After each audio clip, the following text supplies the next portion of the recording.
to form a word, and then from every word, we are passing it through a bidirectional GRU again. So in this way, this is our core model. And in our experiments, we use mini-batch accelerated gradient descent. So these are the various methods for gradient descent. And in our experiments, we found that the NAG, actually represented by the purple over there, actually performs much better than the normal gradient descent. It actually helps us to converge much faster to the results that we want. So now let me pass the time to Mike to talk about data. Yeah, so we got our tweets from an archive of 10% of all tweets from 2009 to 2014 that's available to all CMU students. We chose June 2013 as our period of interest due to a number of interesting world events that were reflected in a high volume of social media activity during the period, including Snowden's escape from Hong Kong to Russia. So we start with 2 billion from that period. We restricted ourselves to English language tweets with hashtags. This took us to 190 million. We also applied a number of semantic transformations to the tweets. You can see an example up there just to make the tweets a little bit more readable to our model. We also removed tweets from very low frequency hashtags and very high frequency hashtags. So the low frequency hashtags tended to be very noisy. Oftentimes they were just misspellings of common hashtags or maybe only used by 1 or 2 users. And the high frequency hashtags tended to just be spam, essentially. Most of them were just like automated tweets from smartphone games. So to construct the triples, we constructed the positive pairs by just iterating over combinations of tweets from a single hashtag. So we had to put an upper bound on this just because this grows exponentially with the size of the tweet space for a certain hashtag. We then grouped these positive pairs into batches of size 128.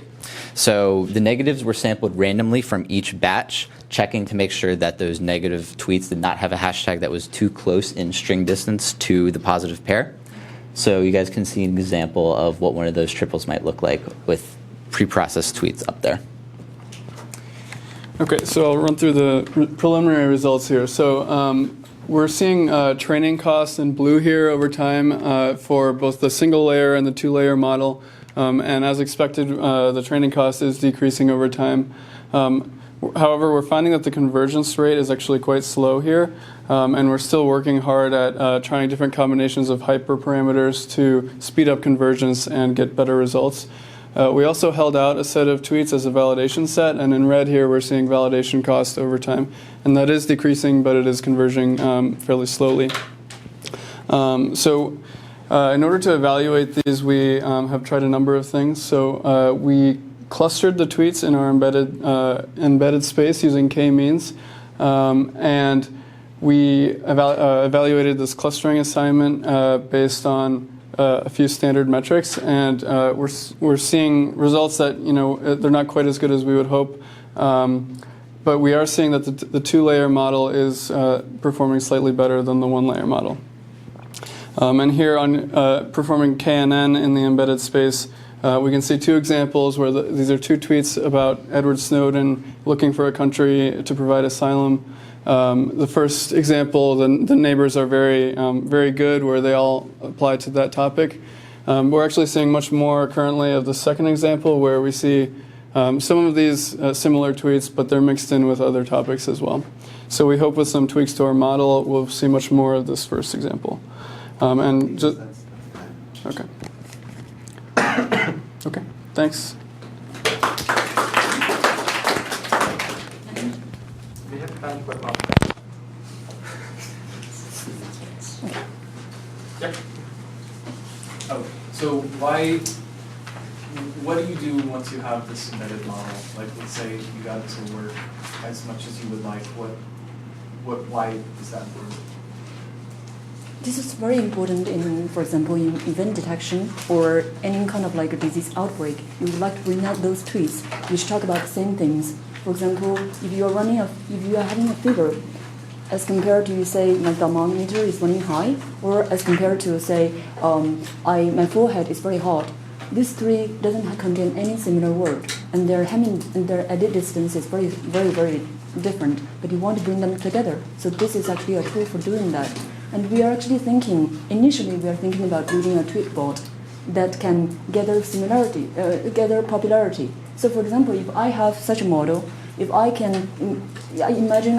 tweet something and I want to see how close, what are the other tweets that can reconstruct my current tweet, I can gather the popularity and then actually calculate my popularity score. So that is one idea we had before. But so one of the powerful things about distributed representations is that they don't rely on surface forms. In Word2Vec, for example, you saw words which on the surface, based on their characters, had no connection whatsoever, but they were still grouped together.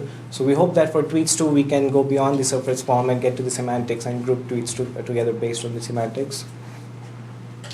Thank you so much.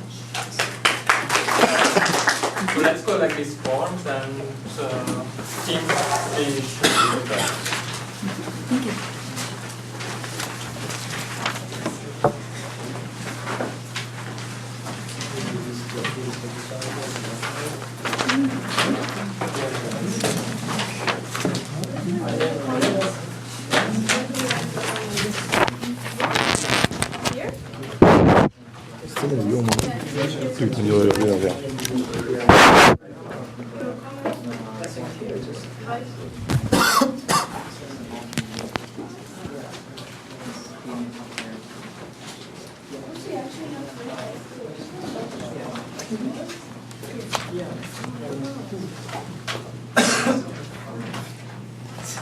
Alright, are you ready?